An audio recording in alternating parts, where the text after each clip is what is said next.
السلام عليكم ورحمة الله وبركاته.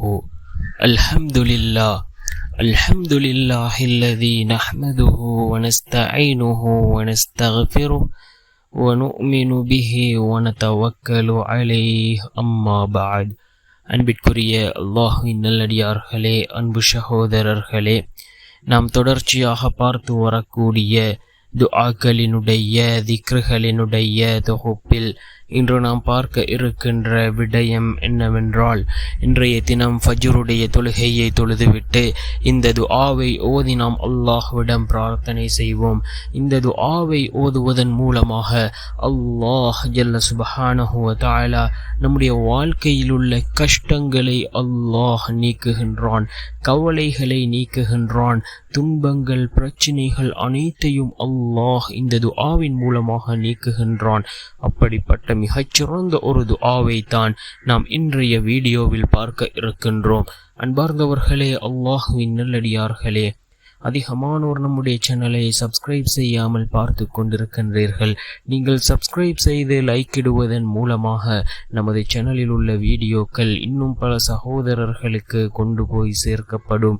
அவர்கள் அதனை பார்த்து பயனடைந்தால் அதற்குரிய கூலியை அல்லாஹ் உங்களுக்கும் வழங்குவான். அன்பார்ந்தவர்களே, அல்லாஹ்வின் நல்லடியார்களே, ஃபஜ்ருடைய தொழுகையை தொழுதுவிட்டு இந்த துஆவை ஓதுவோம். நம்முடைய கவலைகள், கஷ்டங்கள், துன்பம், பிரச்சனைகள் அனைத்துக்குமான ஒரு தீர்வாக இந்த துஆ இருந்து கொண்டிருக்கின்றது. நாம் ஃபர்தான தொழுகைகளை தொழுதுவிட்டு உடனே எழுந்து செல்லாமல் அதே இடத்தில் சிறிது நேரம் துஆக்களிலும் திக்ருகளிலும் ஈடுபட்டால் ரசூலுல்லாஹி ஸல்லல்லாஹு அலைஹி வஸல்லம் அவர்கள் கூறினார்கள், யார் தொழுத இடத்திலே சிறிது நேரம் அமர்ந்துவிட்டு செல்கிறாரோ அவர்களுக்காக மலக்குமார்கள் அல்லாஹ்விடத்திலே பிரார்த்தனை செய்கின்றார்கள் என்று கூறினார்கள் ஸல்லல்லாஹு அலைஹி வஸல்லம் அவர்கள். அன்பார்ந்தவர்களே, அல்லாஹ்வின் நல்லடியார்களே, நாம் துஆக்களிலும் திக்ருகளிலும் ஈடுபடுவோம். தொழுதுவிட்டு அதே இடத்தில் அமர்ந்துவிட்டு இந்த துஆவை ஓதுவோம். நிச்சயமாக அல்லாஹ் ஜல்ல சுப்ஹானஹு வ தஆலா நம்முடைய வாழ்க்கையில் உள்ள கஷ்டங்கள், கவலைகள், துன்பம், பிரச்சனைகள் அனைத்தையும் நீக்குவான்.